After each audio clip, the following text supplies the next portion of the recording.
What's up? What's up? What's up, everybody? How's everyone feeling today? It is your girl, Melanie Charles.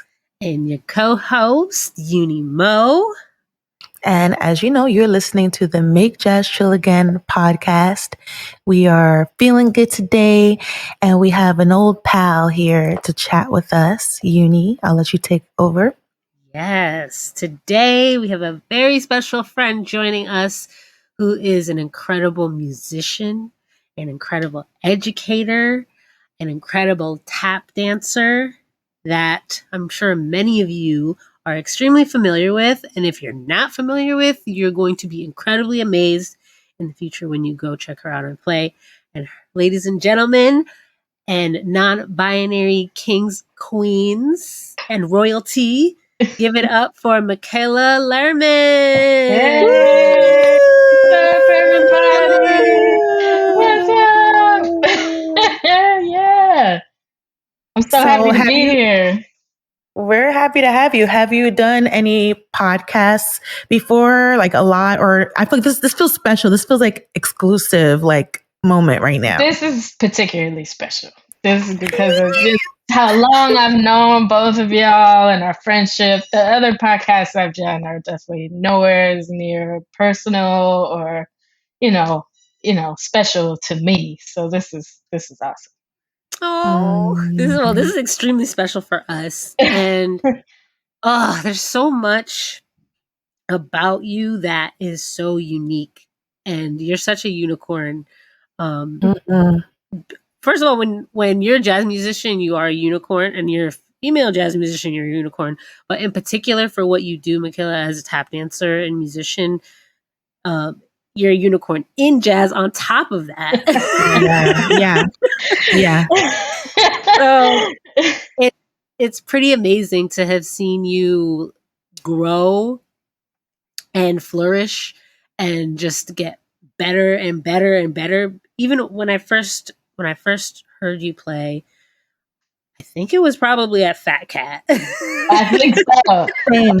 On the wooden plank on the floor. Yeah. And then when I saw it, I was like, oh my God, what? Yeah. The only time I had ever experienced tap dancing was like I had taken tap classes when I was young for about 10 years, and the only person I've seen do it with a jazz ensemble, but not just like playing with alongside musicians, you were improvising on top of that. And a lot of what most people experience tap to be is like in a Broadway type setting, in that realm. And the closest thing I saw come to that would probably be Savion Glover. But even still, aside from that level, no one is doing it the way that you do. And I just want to give you all of the praise, all of the flowers. I hate when people say, I want to give you your flowers. It's like the trendy thing to say. But it's true, though. So it's okay. It's so true. And you and I have had a lot of conversations about just the challenges that come with you doing this in the way that you do, because you're extremely percussive. You listen to the music beyond what any other tap dancer has ever done. You've studied it. You've improvised. I've seen you do John Coltrane solos with your feet. Bars. Such bars. Literal bars. Yeah. It's been a journey, I appreciate so much what you said about the stacks and layers of unicornness and you know, I can't tell you how much I appreciate it because it doesn't feel that magical all the time, with those struggles of being those unicorns and trying to get people to understand um, every aspect of it. So I appreciate what you just said so much. It touched my heart so much. And thank you for the reminder of the magic. I think something that, in addition to what Yunie has articulated, I've enjoyed watching your interaction with musicians and how you and I have never talked about this, but from the outside, it looks like you have a closeness with a lot of our jazz forefathers and foremothers, in a way almost like a typical instrumentalist would be. But you don't think about that in terms of a movement, a person who does movement, having that connection with the musicians. I want to know about that. Like, I feel like you have probably such a well of knowledge of this Black American music. Like, what is something that like immediately stands out? Like, yeah, this is what my OG told me. I'll never Well, forget. it for me, it's always felt so like normal and natural, and I never really realized that my relationships with people or what I was doing was unique. Because it's I grew up here in New York. I've been in this world. I started when I was 5.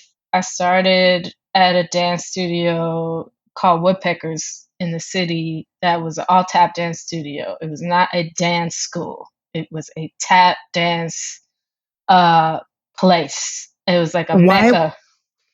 Why was it tap? What made you choose tap? Oh, I chose tap because I saw Gregory Hines. And that is kind of like why I was on this trajectory.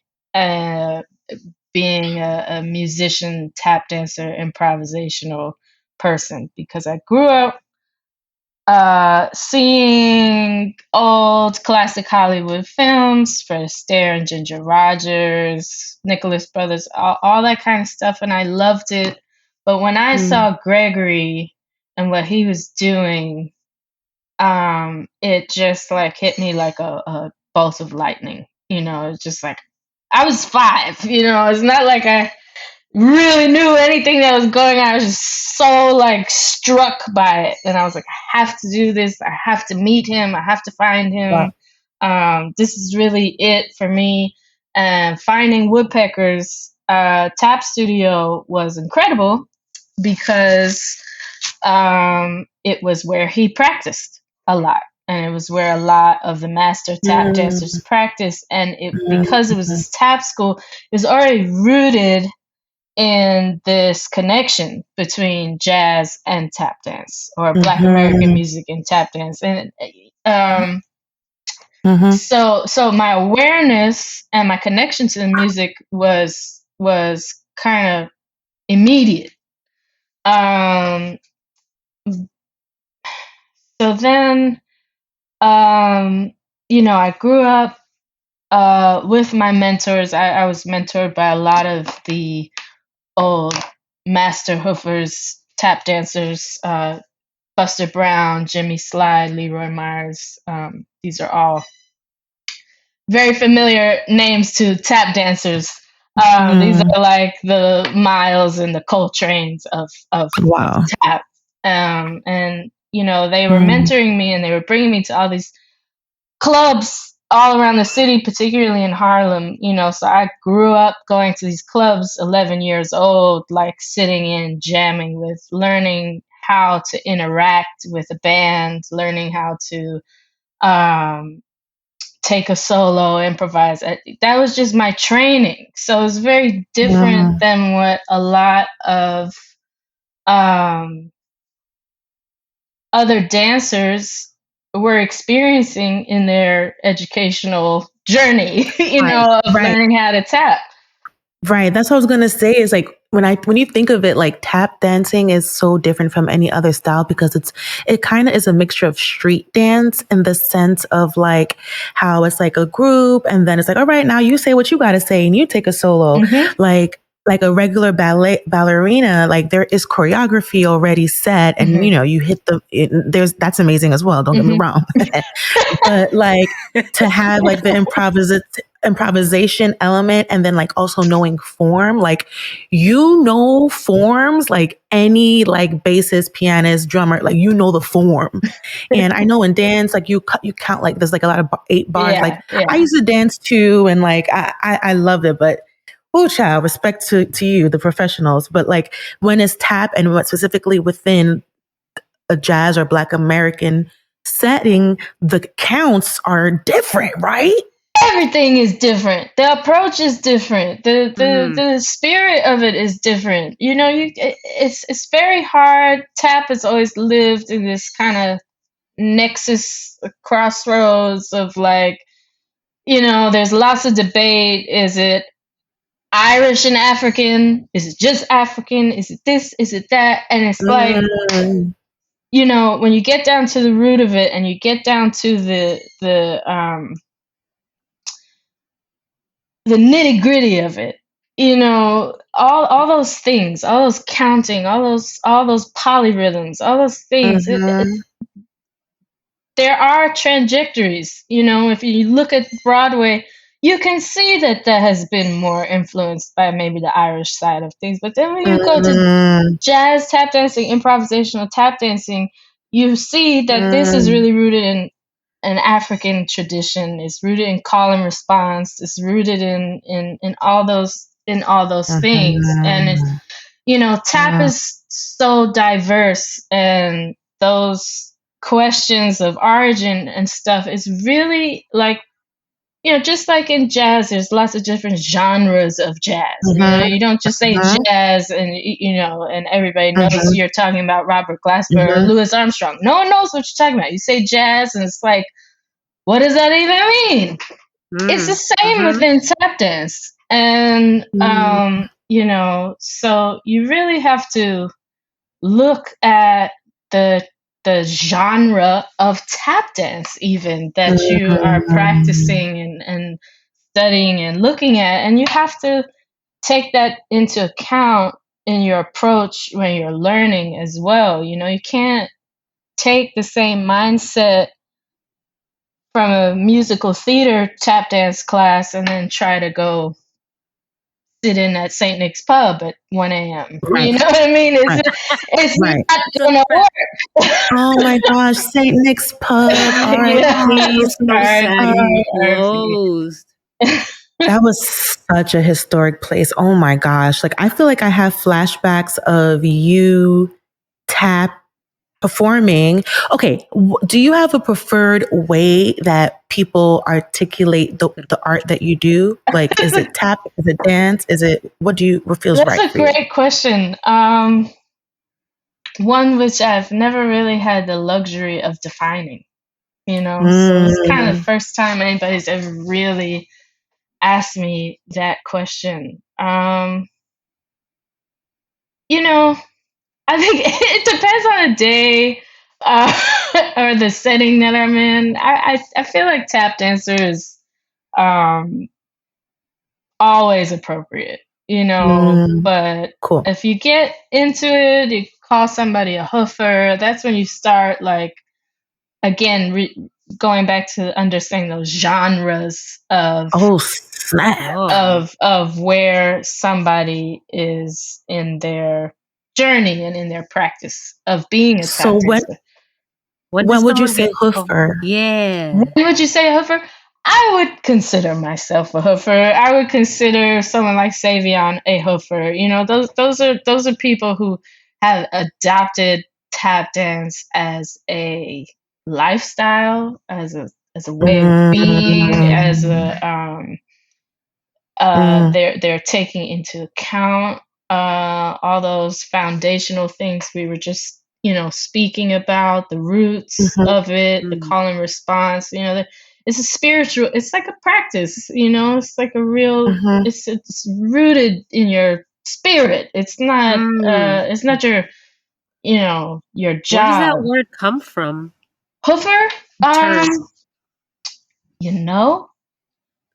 People are probably gonna have all kinds of things to say to me that I don't know how to define this right now, but it's the hoof. It's the hoof of your foot. It has to do with that, and it's really interesting, actually, to talk about that because the hoof, the horse, the sound of the horse, and the hoof.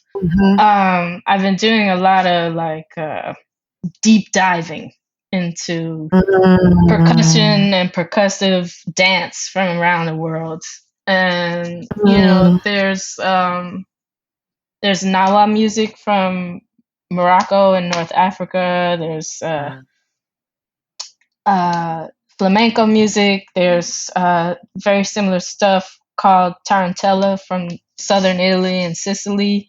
Also having to do with the sound of horses' hooves on the cobblestones. So that is really the idea of where hoofing comes from, is the sound of the hooves, the metal on the ground. So and then other people also, there's the people sometimes don't know whether to say, you played well, or you danced well, or you tapped well. Right. Yeah.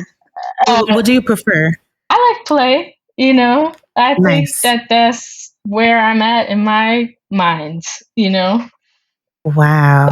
This is so interesting. I love it. How do you yeah? It's so when you bring up, now that we're on the subject of hoofing and the sound of the horse's horseshoe on the pavement or the cobblestones, you sparked something in my mind when it comes to as a musician, we think about our sound in general. As a saxophonist, I'm like, oh, long tones. I want my sound to be darker, or I want it to be brighter, or I want it to. That's a big thing in our practice. When it your sound, how do you develop that? And what is your preferred sound? What are you going for with that? That's a great question. That's a great question. It can start with the tools that we use, so the shoes and the floor. There are modifications you can make to your shoes to change the pitches or the sound you get out of them. You can build the soles of the shoe thicker or thinner to get a different sound. You can add there's all kinds of little things you can add. There are these taps called jingle taps. Not many people use them, but they're almost think of a tambourine or something. It's loose rivets, There's jingly kind of sounds you can get out of them. So you kind of start there with your shoes, and then the floor is kind of the next place. And after, running around for many years, I, in the past, 10 to 15 years of what I've been doing, I have to bring my own floor now. I can't rely on whatever they're going to provide, because it completely changes your sound. I mean, it's you got it's when you show up to a gig of pianists, there's a good piano and a bad piano, piano's out of tune. It's the same thing. Oh my gosh. You know what's so crazy? Because I feel like I've always, like I said, I always seen you with that I call it the wooden plank. Lay that plank. And also there's this, I don't know if you know him, Calvin Booker. Of course, we grew up. I feel like he's a hoofer, right? Yeah. And he and I grew up together. We grew up around a lot of these same people. Wow. Yeah, we dance together a So lot. I've seen you guys carry around this thing, and I always just thought it's because, like, wherever club it is, they'd be mad at you for like messing up the floor. So you guys just bring that to like protect the floor. That's I it didn't too. realize. Okay, I didn't realize it affected the sound though. Mm. Yeah, yeah. Oh It yeah, and definitely then affects the sound. I've been seeing you also have bringing in the elements of what is it called? What's the proper term? Triggers, not Yeah, like electronic kind of like sounds.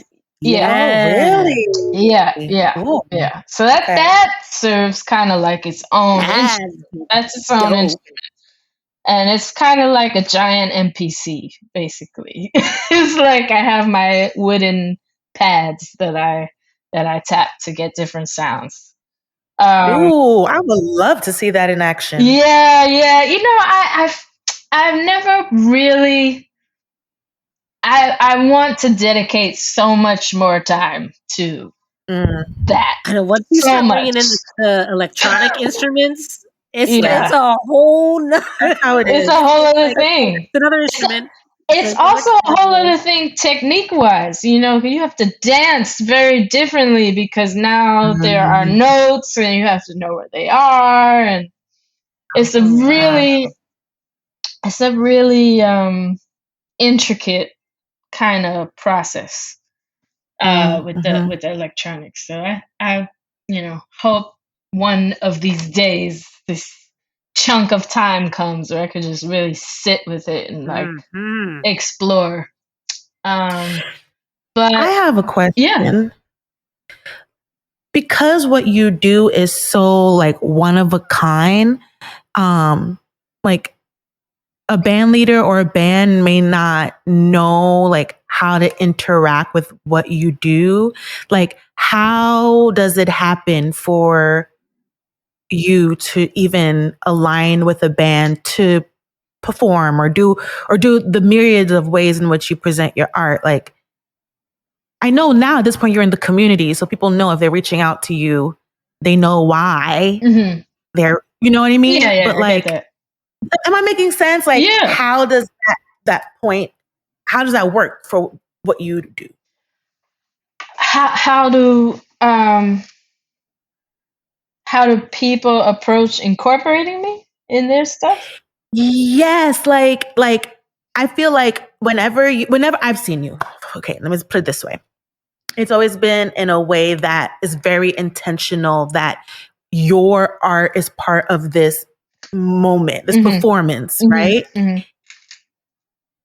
But it's such a rarity that I guess I'm saying it kind of feels like when there's a harp.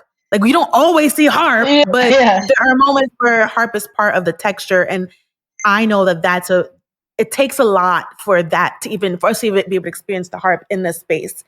And for you to like join with the band in the ways that you do, it's like, okay, so like rehearsals, would it be like how does one usually conceptualize adding this element to a band is because it's not necessarily. Yeah, I get it. Yeah. You know, every situation has been different. And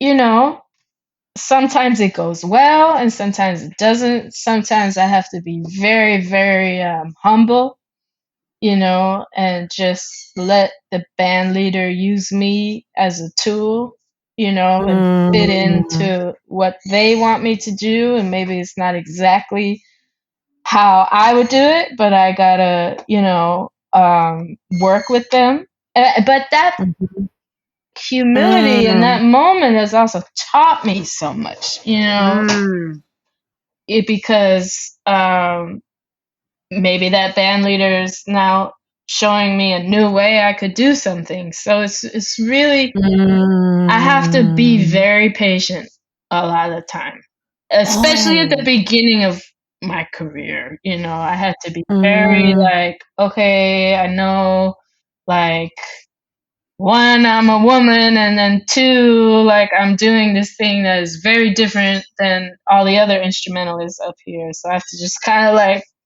get in where I fit in. Right. And then,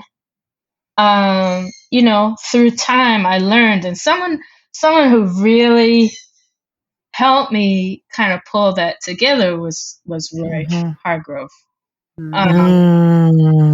Because I was sitting in at all those sessions. This is even before I was like had my own session at Fat Cat. It was just like when I was just sitting in at them, like 17 or 18 or whatever. He would be around, and I would go to these sessions with a really good friend of mine, another tap dancer named Joseph Wiggin. And we would go to all the sessions, Smalls, Fat Cat, Zinc. We just bop around, till like 6 a.m., And, after a while, Roy was like, come over here.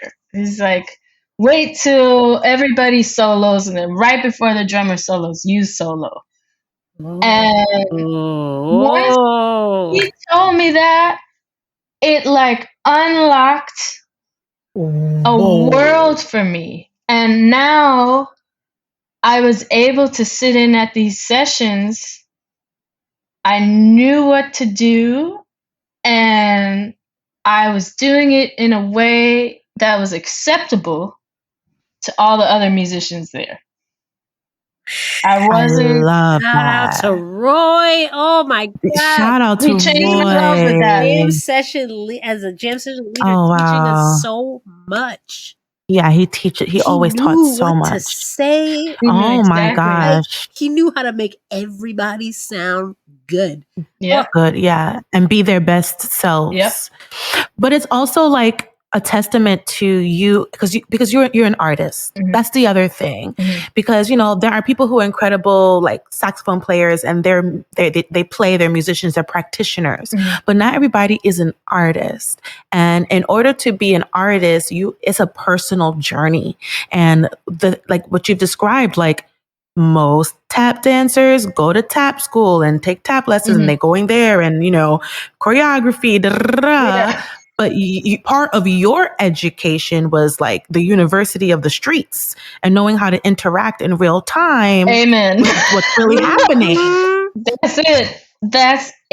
That is exactly what it was like growing up. I did, and I'm not saying I didn't go to lessons. I did take tap lessons, but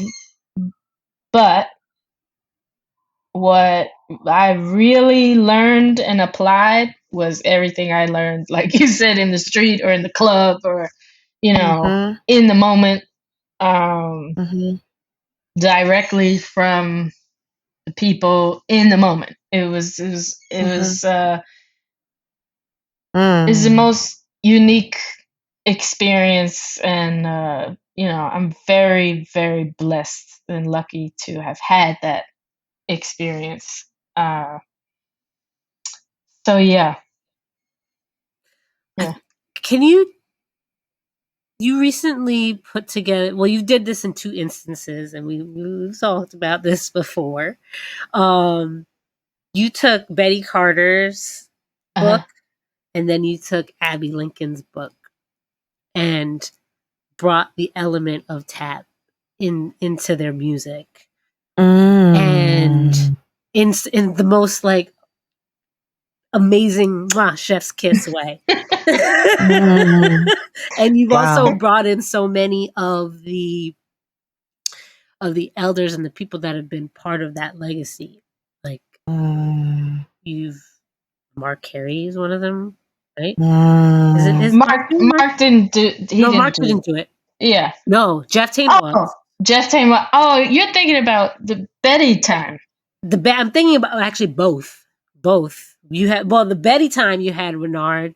You had Curtis Lundy. Yeah. You had oh wow. Jackie Terrison. Yeah. I fell into that one. I didn't book that batch. However, this time around, you had This time around, I had Tane and Charnay. Yeah. And you guys were doing the music of Abby? It was Max Roach. This is all Yunie. It was a Freedom magical conceptualization. It was all Yunie. I'm not gonna take credit for it. The Betty Carter thing was out of my mind, but this was all Yunie. We insist. Yes, the Freedom Now Suite. I love that. Yeah. Yes. Yeah. So are you saying, so for those of us who did not have the luck to experience that, what did it consist of? Like, were you like doing, like, how did you reinterpret it for tap? Yeah, well, I mean, just the way I would do it any other gig, it's just like, this is the music that we're going to do. And I choreographed some stuff to it. And when I choreograph, I try to leave a lot of space for the other dancers to express themselves, and I try to find other dancers that are strong improvisers and can, I'll just call shit out to them. Can I cuss? Okay, I just call them out to them. In the moment, on the floor. So you had a couple of dancers for this one? I had two other dancers with me. One was named Roxanne King and one was named Orlando Hernandez. And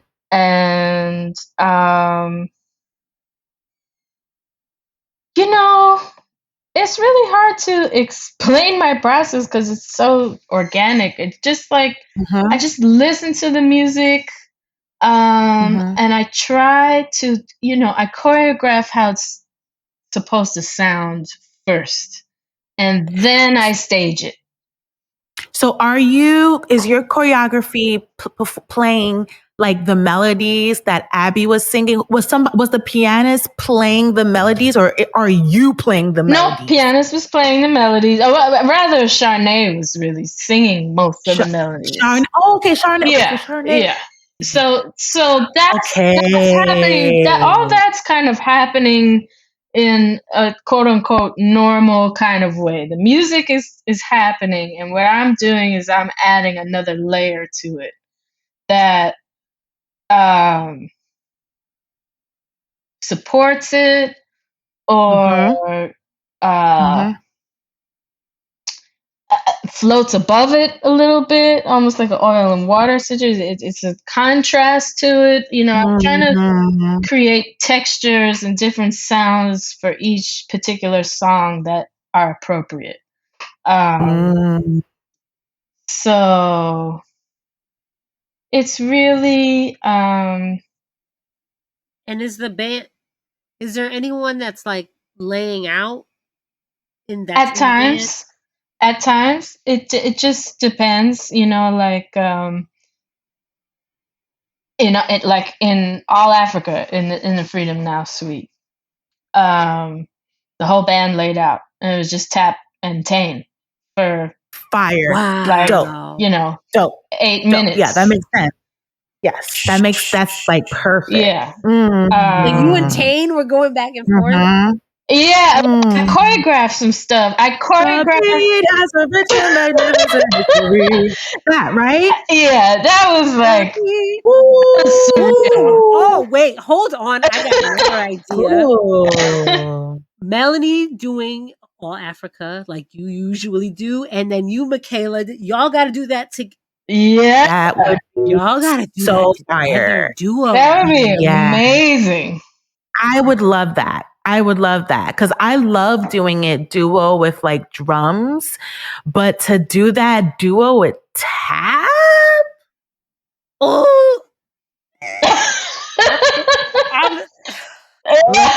try to make that happen. Let's try to make that happen. I would love I think that. I feel that's why I'm asking these specific questions, because like I really want to understand like how it works and how you desire for it to work too. Because like I feel like sometimes people might call someone in to play and like they don't have in mind also like what the person that they're calling to play might want to offer, and like how's the best way they can do that. And what makes sense, I feel like today my words aren't coming out right. Oh, you make sense. That made total sense.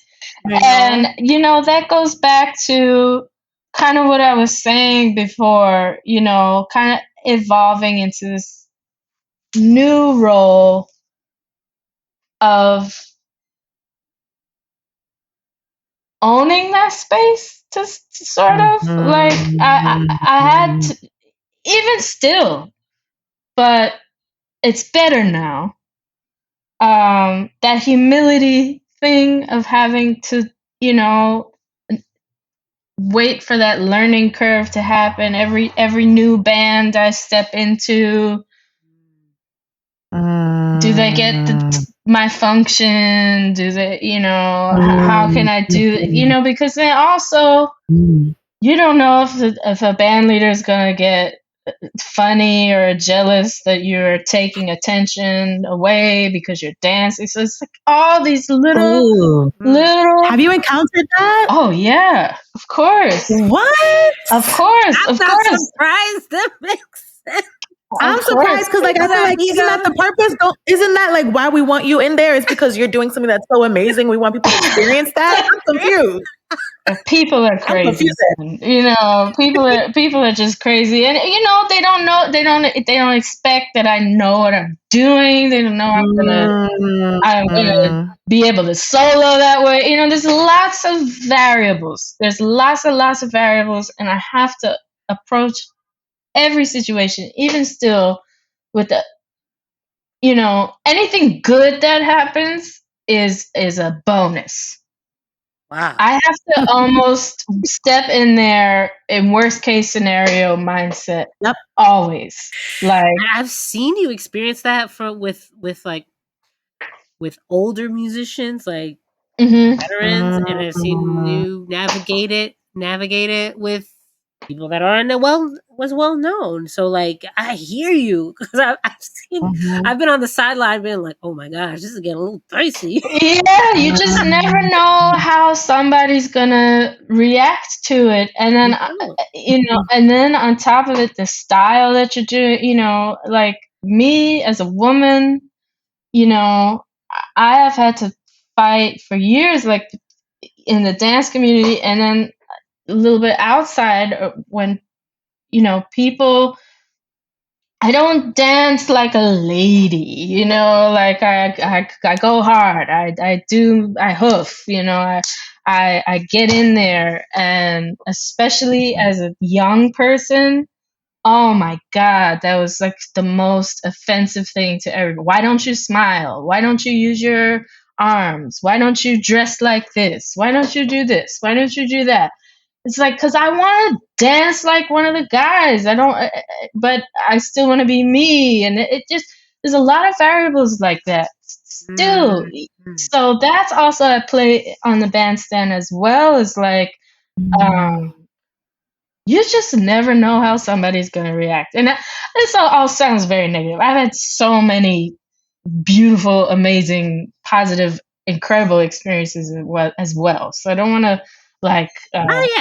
It doesn't sound negative. No, it doesn't sound negative at all. Yeah, it's real. I mean, it's real. Yeah. I mean, even for me in singing, like whenever I'm being called in for a band that I don't usually sing with, like it always is like a worst case scenario, there's never enough rehearsal, the sound check is always kind of funny, like that's the real talk. It's like, there's one thing about our creativity, our skill, our preparedness internally, but like once we hit that stage, it is kind of like a survival moment. Absolutely. You don't know what's gonna happen. You don't know. But that's the beauty of it. And yep, that's it. Yeah, beauty. Yeah, that's it. So I feel like we could like go on and on for hours about this because it's like the more you're telling us, the more like I'm like, oh, like it's like explaining things that I've seen you do and other tap dancers do in the past. Because like I know we probably should be going to Trill Trivia, but just one thing you talked about the hands, right? Mhm. And I feel like that's true. Like there's a specific like genre of tap dancing that I feel like it's all like ba ba ba ba ba ba ba, you know, and it's like all these tricks and all, and I feel like when you what you do, it's like you're like talking with your feet, and it's like very intentional what you're saying. It's not about all that those other things. Mm-hmm. You put that in there when you want to, but like that's Exactly. not your main intention. Yeah. And are you saying that it was, it's because, why is that the mode in which you want? 'Cause I know one thing you mentioned is because, you know, you want to be like one of the boys. You wasn't trying to be like a feminine tap dancer, but there's more to it than like boys and feminine or whatever. What else was informed how you decided to The music. focus on the music? It was just, how can I move my body to get this sound? I don't care what I look like. I want to reach this sound. That, more than any of the gender stuff or any of the other stuff, was the focus for me. Was like, I want to hit this step. I want it to sound like this. I wanted to hit this beat. I wanted to go over this bar. I wanted to do this. And yeah, you know, and that also goes back to some of the cultural mix up influences. Is tap this, is tap that, is it African, is it Irish, is it this, is it that? It's imposed upon the tap dancers sometimes to embody this Eurocentric posture and very ballet influenced posture and body stylings and movement, and it's not necessarily what's natural to the style of tap dancing that's being performed, or the genre of tap dancing that is being performed. I'm not going to present my upper body in a European way if what I'm doing down below is influenced by Africa. I'm gonna, about it. you know, focus my attention where I want it to be focused. So it's that is a part of it that is not often talked about, and so it's about swimming through all of that and just, you know, finding your voice. And you know, I don't know how it happened for me, but I was just so lucky and so blessed to have the particular mentors that I had in Gregory Hines and Buster Brown, who, while all these other tap dancers were telling me how to be, and I'd go to them and I'd, you know, be crying or like so confused, like I don't know how I'm supposed to look when I dance. I don't know what I'm supposed to do. It constantly just tell me to be myself. And follow my own voice. And you know, when there's like 500 people telling you how to be, but Gregory Hines is telling you be yourself, it gives you a license that you know, is just so powerful. And like and you know, you think of all the dynamics at play. You know, I was a girl, he's a man. Didn't matter. It was be you.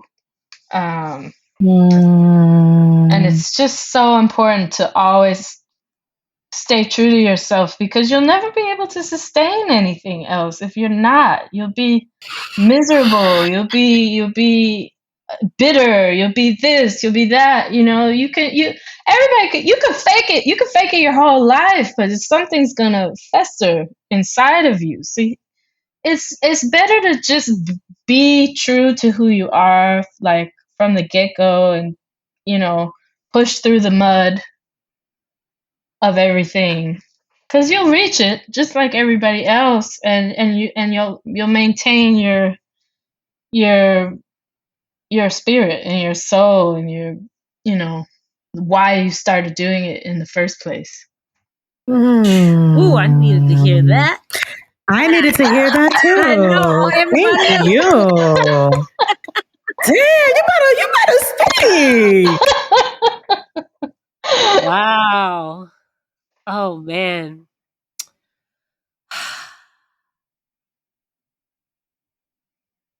Ooh, Mhm. Wow. Thank you. Oh, yeah. Of course. Thank you. Thank you. I think everyone's taking all that in. Yeah. Yeah. I think all the artists that are listening are going to really appreciate that, whatever medium of art they do. So, yeah. Universal. Mm-hmm. You know, you have set the tone for a lot of what I've been seeing happening. Like, I've been kind of dipping my toes a little bit into the dance world and just kind of observe. Right now, I'm in observation mode. Oh yeah, we spoke a little bit about it. Yes. Observing the dance world because it's so new to me. But there's a lot of history that's there in terms of different companies and contemporary, traditional, European, those types of things. And I've noticed that some tap dance companies have been incorporating more music and instrumentalists into their projects. And I feel like a lot of that is because of you. Yeah. Yeah. Yeah. You said it, but I really do. I ponder sometimes. I'm not gonna lie. But they don't do it like you. Because it takes whole practice. And no Tino shade to what other dance companies are doing and this, that, and the other and what they've done. But I feel like it's a testament to, if they haven't taken note before in incorporating musicians, they'll quickly find out. Come soon. That the next time around that they see you and hear you and see what you're doing, there's going to be a greater appreciation and a greater respect. Yeah. That is there. Unfortunately, Yeah. That's all I wanted to say. I love that. And I wanted to say it on the record. I love you. I love that. I love that. I think we should move on to Troll Trivia, but what you just said, Yunie, just also made me think of something else, because it's like what you do is so specific, and you've really curated and created almost like they're like Catherine Dunham, you know what I mean? There's like the Michela Lerman school. Is that something that you plan on doing, like teaching your method to like the next generation? Well, that's a great question. I have a bunch of things to say about that, and related to what you just said, and it's connected to Catherine Dunham, because she went and studied in Haiti, she went to the places. She participated in the rituals. She did that, Mm. and it's equivalent to the experience I have had. I lived what I learned. I didn't learn it. I lived it. And it's very hard to pass that along, but it's the thing to pass along to a student is one, what I was saying before, that you have to be true to yourself. And then two, you have to live it. You have to live the experiences, I don't know if you've noticed, but I have definitely noticed a distinct change in the music that's created now by many people, because there is so much more institutional education for the music. So you're learning in these very curated, safe spaces. And and most of that is fantastic. But there's just another level of experience that you get when you're in the field, at the jazz club, living it, getting your ass kicked, getting cussed out by somebody, you get your solo cut off, something. You gotta go through the shit to find yourself to a certain extent. So I hope that there's more balance of that in the future. But as far as like me teaching, I would love to do that. And a huge issue is that there's very, very next to zero. I know I just kind of dogged it a little bit, but there's no institutional tap dance education. There is very, very little, I should say, college level, university level tap anywhere. Okay. When you go to a dance program, if you go to Juilliard for dance, that you are not going to be a tap dancer. You are going to be a ballerina. You're going to be a contemporary dancer. You're not. It's not offered. Or it's an adjunct class. It's a club that students have organized. So that is really my hope, to get it into a program at a Juilliard or an NYU or something like that, to really, legitimize tap as an art form, and to get it into schools that have strong music and jazz programs as well, because it really needs to be this hybrid between the dance departments and the jazz departments. This hybrid education of the two. It's so interesting. You don't see when I was in school, there was a really great dance program where I went, but the dancers didn't really interact with the musicians. But that was not necessarily the case when you go back to like the 70s, the 80s, or the 50s or the 60s, in the streets, that everybody was moving and shaking and creating together. That's true. That's true. There's always this missing piece that happens in these institutions. That it's always separate. Everyone is separated. Everyone is separated. Zero collaboration that's going on. I guess it's really now it's on our generation to make these changes, to have more collaboration, to create, to basically dismantle but rebuild these programs for students. And and really be in full support of like interdisciplinary artists. Yeah. It's like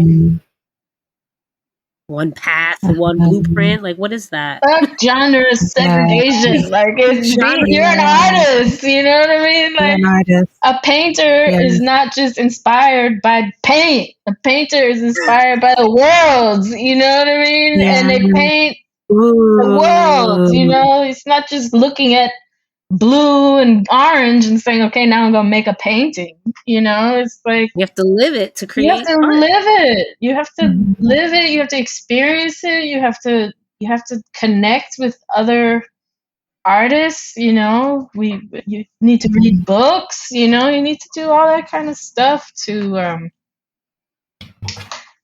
create the full picture. You know? Yeah. Oh.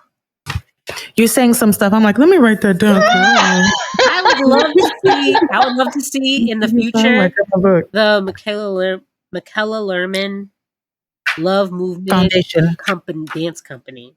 Yeah. Well, we're a group. I don't. You know, we did the Joyce Theater and we were a dance company there, and then when we did Newport, we were a band. You know what I mean? So Love Movement is just love movement.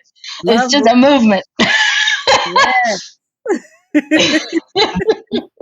Well, I do gotta say, all of our guests experience a couple of questions or trivia, as we like to call it.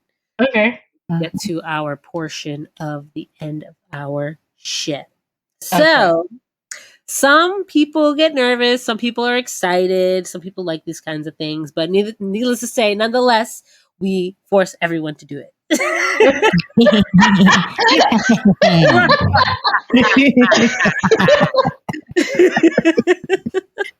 So guess what? It's that time again. It's all right. Okay.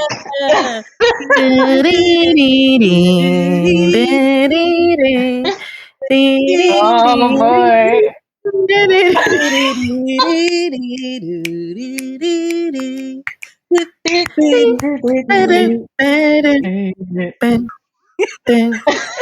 All right. Okay. So today's trivia question. The first question is, who is your jazz Beyonce?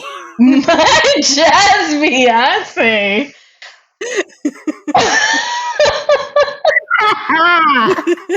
Alive? Do they have to be alive? Dead or alive? Dead or right? alive? Dead or alive? Oh my god. Oh, I'm so bad at this stuff. I'll sit here for an hour thinking about this.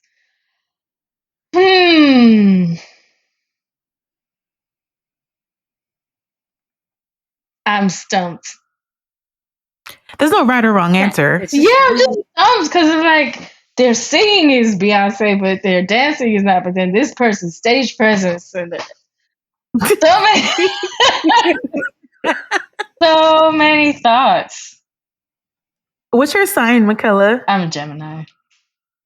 Oh, okay. That's why you have a hard time answering this. There's so many. Yeah. Oh, wow.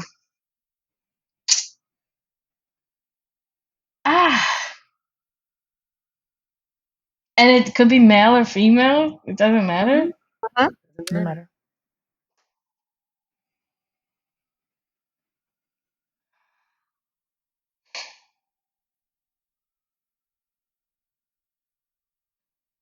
God. Well, in terms of like influence changing the game,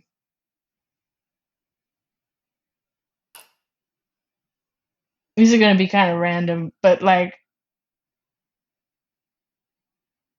I would say like God, I don't know how to answer this question. Next question. Well, you were going to say somebody, so who was that? Well, I would say like it doesn't have to be like don't think so literal of Beyonce. Just like who can do no wrong. So like for me, I said Nancy Wilson. Like for me, like it's just like okay. For me, like, it's Jackie McLean. Like I was gonna say Monk. I was honestly gonna say Monk a while ago. Ooh, I I love that. I love that. Okay. Yeah. And Monkey. I held it back, and then I was like, and then I thought of Carmen McRae actually. Just I like both. the sultriness, you know, like just the beauty. Yeah. Yeah. Yeah. Ow. Nice. This question always brings out so much in people. It does. It's very revealing. Now I know so much more about you. That you chose Monk. I'm like, oh, okay. Who was playing like that before? Nobody, right? And nobody since. Yeah. Individually. Yeah. Totally, and changed the game. Changed it. It just was just that was that. Different. Yeah. All right. Next question. Okay. In 1962,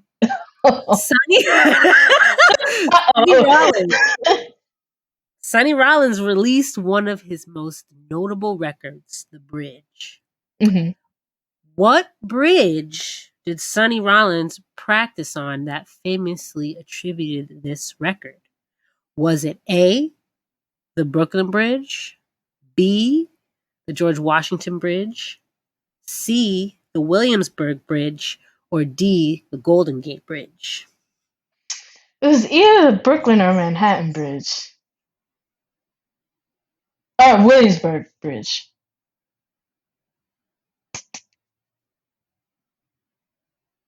Is it the Brooklyn Bridge? Williamsburg. Yeah, Williamsburg. Oh, interesting. Okay. Nice. The Williamsburg Bridge is beautiful. I love that bridge. What New York bridge is not iconic? Yeah. Right. Yeah. They all are. Yeah. But Brooklyn Bridge is like... Brooklyn is special. That's the one everybody thinks. Yeah, because it's, it's the stone, the stone towers. Yeah. There's no way he could climb up on top of that.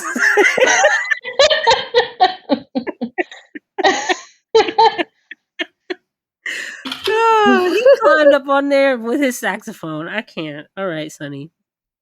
Next question.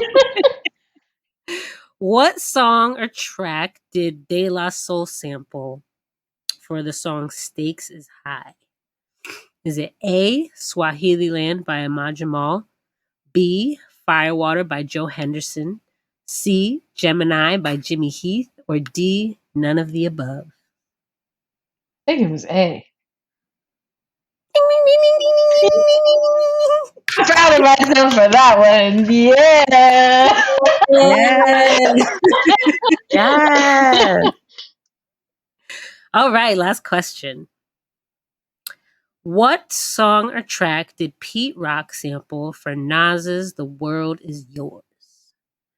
Is it A, Round Midnight by Thelonious Monk, B, I Love Music by Ahmad Jamal, C, Un Poco Loco by Bud Powell, or D, none of the above? B. Hey! That's my little Ahmad Jamal tribute. That's beautiful. That's beautiful, Yunie. We love you, Ahmad Jamal, and we miss you. We love Ahmad Jamal. Yeah, rest in power. Wow. This was a really beautiful conversation. This was amazing. Yeah, I feel like very inspired. Me too. And I learned a lot too. And I hope y'all did learn a lot. Taking a peek into your world, Michela, that is so different than just like as a horn player or a pianist, but like it's also different to like the traditional path of said dancer. So thank you for sharing all of that, and I hope that we've brought you more fans and people to come and check you out on your. What are you doing this summer? This summer, I am actually going to be doing a residency working on the show I created for the Joyce. fixing it. I'm buttering it up. Beautiful. I'm cooking it up. Beautiful. So that's Nice. yeah. I'll be there.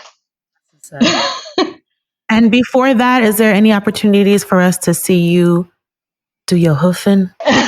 I will be hoofing. I will be hoofing May 19th at the downtown Jamaica Jazz Festival. Beautiful. Just curated by Rio from the Jazz Gallery.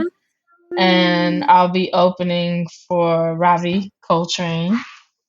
Oh, there. nice. Yeah. Okay. May 19th. May 19th. Check it out. I think it's called the JCAL, JCAL Jazz Fest.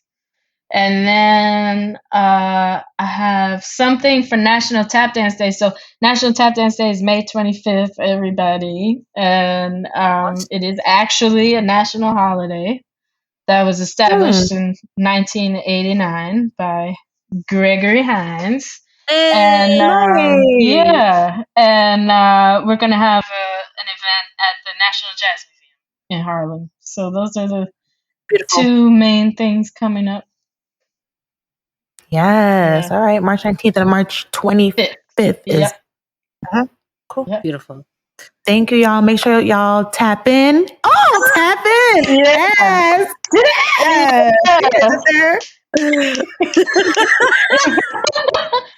And we have this little like sign off that we do. Like, I'll say whatever you do, and then Yunie says, remember to, and then together we say, make jazz chill again. Okay.